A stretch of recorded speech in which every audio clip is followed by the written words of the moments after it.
கரைகாணா அறிவுக் கடலினுடைய முகடேறி முழுப்பேற்றி குன்றேறி நிற்கும் மெய்வழிச் சபையை உண்டு பண்ணிய ஸ்ரீ வித்து நாயகம் அவர்களின் திருவாக்கியம். யம படர் அடிபடு கோடாயுதக்கூர் வாக்கியம் 14. நமக்கு உறக்கம் வருகிறது, பயம் உண்டாகிறது, சந்தோஷம் பொங்குகிறது. இவையெல்லாம் நமக்குள்ளே இருந்துதான் உண்டாகின்றன. விழிப்பு, மயக்கம், தைரியம், கோபம், சாந்தம், இரக்கம் நமக்குள் எந்தெந்த எல்லைகளில் இருந்து உண்டாகின்றன? மனிதர்கள் அவசியம் தெரிந்து கொள்ள வேண்டியவை இவை.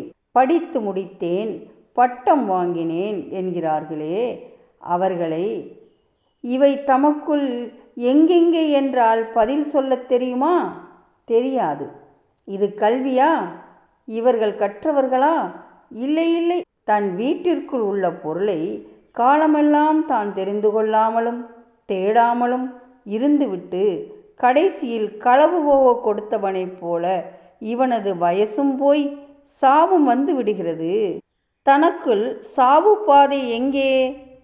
சாயுச்சிய பாதை எங்கே? அவை தங்கும் தளம் எது எது என்று இப்போதே காண வேண்டாமா? இவையெல்லாம் அறியத்தானே சர்வேஸ்வரன் இந்த அருமையான தூலத்தையும் அறிவையும் தந்தது. இது வேத தீர்ப்பு. பிரம்மவித்தை என்பது பிரம்மாண்டமான கோடி சூரிய பிரகாச தோற்றத்துடனே வாரி வீசுகிறது அல்லவா? அதை தன்னுள் பெறுவதற்கு லாயக்குடையவனாக இருப்பதனால்தான் மனிதன் உயர்ந்தவன், மேலானவன் என்பது. இவனை காண உயர்ந்தது வேறு எதுவும் இல்லை.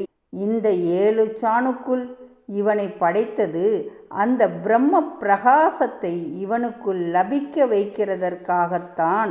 ஆனால் எத்தனை காலமானாலும் இது தன் முயற்சியாலே அடைய முடியாது.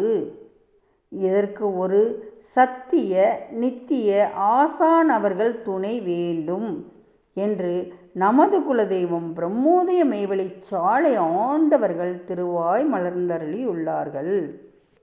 மனித தூலம் எடுத்து வந்த ஒவ்வொருவரும் கட்டாயம் கற்க வேண்டிய கல்வியில் ஒன்று தான் இந்த மெய்க்கல்வி அப்படின்னு சொல்லக்கூடியது.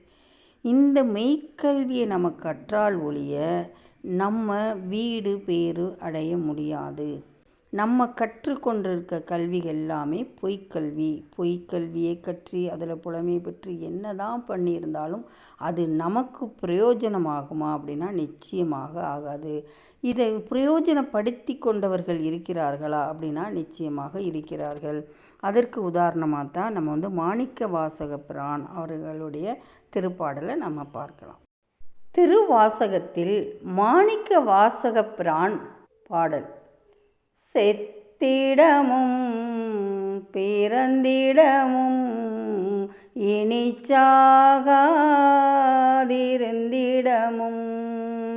அத்தனையும் அறியாதார் அறியும் அறிவு எவ்வறிவோ ஒத்த நில மொத்த பொருள் ஒரு பொருளாய் பெரும்பயனை அத்தன் என கருளியவார் ஆர் பெறுவார் அச்சோவே.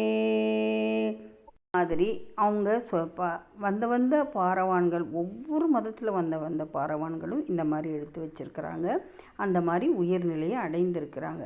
சரி, அப்போ அடைஞ்சாங்க, இப்போ அடைஞ்சவங்க இருக்காங்களா அப்படின்னா நிச்சயமாக இருக்கிறார்கள். அதை நம்மளாக தேடி அடைய முடியாது. நம்ம ஒரு மெய்க்குரு பெருமானை நாம் அடைந்து சரணடைந்து அவர்களுடைய இரக்கத்திற்கு ஆளாகும் பொழுது நாம் அந்த பதத்தை பெற முடியும். அதற்கான ஒரு அற்புதமான ஒரு கலாசாலை அப்படிங்கிறது தான் இந்த மெய்வழிச்சாலை.